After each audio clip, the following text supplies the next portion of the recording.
All right, guys, so the last thing that we're going to look at basically that ground encounter. So when we're talking about the ground encounter, one of the things that we're talking about is we tied up to control. We tried to access our weapon, but we couldn't access our weapon without giving up control. So what we chose to do is we moved down into the next priority system, which would be removing mobility. Once we remove mobility, then we start a whole new list of decisions again. Now, these decisions are the same exact decisions that you had to make standing up. We have the weapon, accessing your weapon. We have disarms. And then we have submissions.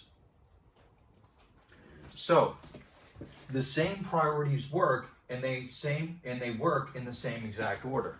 So, when I'm in a situation, I've tied up with this individual, I've gotten that clinch, I've secured the weapon, I've got security over him, he can't access mine, but he can't use his weapons either. Now I have that option, I go for my weapon. But let's say I'm set up on a side where I don't have use and I cannot get to my weapon without surrendering some degree of control to him. So I go to the next thing down, the next option down there, which would be to remove mobility. So I take this guy, I drop him to the ground. And let's just say that in this context, I chose to go to the ground with him. Now I have that priority system and it starts all over again. So the priority system is, I'm now on the ground, I'm still in control. Now I'm going to try and reaccess my weapon using the ground to basically keep him pinned, keep him under control. I've taken away his mobility so that he can't like kind of jockey around and move and stuff like that. He can't escape from me and try and gain space. So once I get control, I keep control. I try to go for my weapon. I can't go for my weapon. I drop him to the ground. The fight is now on the ground. I now have a greater degree of control over him on the ground. Now I'm trying to access my weapon again. If I can't access my weapon, then I'm going for disarms. If I can't disarm, then I'm going for submissions. Again, within the context and keeping in mind that there are certain inherent percentages. Now, you guys bear with me on the percentage thing and stuff like that. I'm a math geek and stuff, and that's just my thing. So one thing that we need to understand is that there is an inherent danger in going to the ground. So let's just say removing mobility, gave us a 60% survival rate. Well, you just lost 10% even on the weapons side because you ended up on the ground, all right?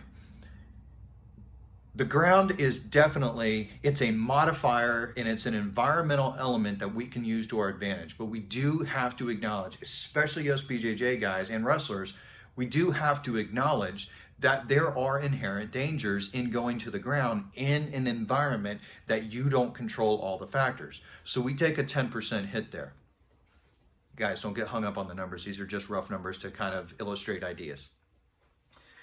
So we come down to disarm. So disarm, it was 40% in the standing. It's now 30% success rate on the ground. It was 20% for submissions in the standing. We're now down to 10% success rate on the ground. Why? Why do we take the 10% hit on everything that we did? Well, because there are other factors that come into place.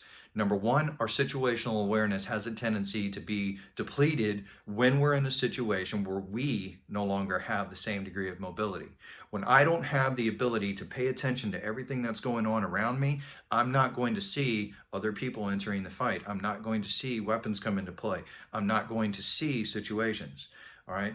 I was in a situation one time where I was working security at a bar, and basically it was a nightclub, and we got off of work. We had some altercation, as we were all walking out to the vehicles. We had an altercation with some guys. Buddy of mine jumped in, grabbed one guy, took him to the ground. I jumped in, took another guy to the ground, choked him out within the first couple of seconds of the fight. He's unconscious. I'm hooks in, still up top. I'm still maintaining what's going on around me. Completely auditory exclusion, did not pay attention to everything that was going on around me, did not even realize that by the third or fourth time I'm being told, this cop was screaming at me, had a pepper ball gun pointed right at my forehead, and was fixing to light me up, except for the fact that he saw a flashlight in my back pocket, which was one of the ways that bouncers in that area would would communicate with each other inside the club. We would use flashlights to communicate. And the cops knew this. He saw the flashlight, he realized I was security, and he held off. But had that have not been the case, had he have not seen that, I would have put myself in a situation where he damn sure would have lit me up and I wouldn't have even known where it came from, all right? This is because you do lose a certain degree of situational awareness when you get tunnel vision on the ground focused on a specific guy. So we have to understand that, and we have to acknowledge, as BJJ guys, as much as I love BJJ, and as much as BJJ is absolutely 100% a superpower, as Jocko Willink puts it, we do have to acknowledge there are inherent risks there that we do not control. We exhibit an exorbitant amount of control over the one guy that we're fighting, but we relinquish that control to the environment because we don't control it. So we have to kind of acknowledge that. So we take a hit when we go to the ground. So I just want you to understand that the priority system, whether we're in the vertical or whether we're in the horizontal, the priority system still works. Our goal is to try and maintain standing and to get our weapons to bear as quickly as possible and dispatch this quick so that we can maintain mobility, so that we can get out of there if and when we need to. But if the situation is such that I can't, I am going to take away this guy's mobility because my greatest threat is him and not the environment. So one of the things that I hear from people all the time is, well, BJJ guys take a guy to the ground because, they're just fighting one guy. But if there was two guys, they'd be in trouble. Okay, I might take a risk there, yes. But we have to understand that the greatest threat is the one guy I'm fighting.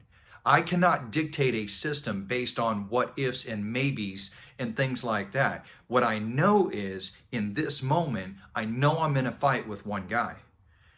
Possibly his buddies interject into there. But what I'm not going to do is get my ass kicked by the one guy because I refuse to do the one thing that exhibited the greatest amount of control over that guy because of a potential fear that a second guy might interject into the situation.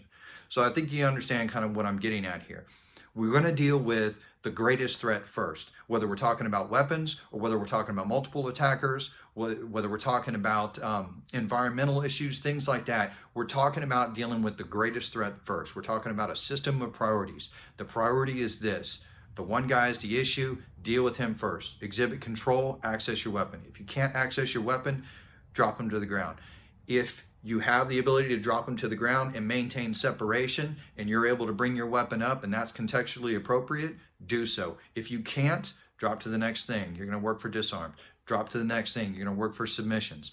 Things like that. And understand that the system is set up so that you can always work in that positive order, in this direction, but at any point, if the opportunity, let's just say in this tussle, I have the opportunity to maintain control and to access my weapon, I can always go back to the top.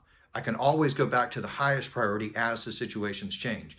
One thing I don't want to do is I never want to go beyond this line of tying up to control. Once I get control, I want to keep control, unless it's appropriate for me to break contact.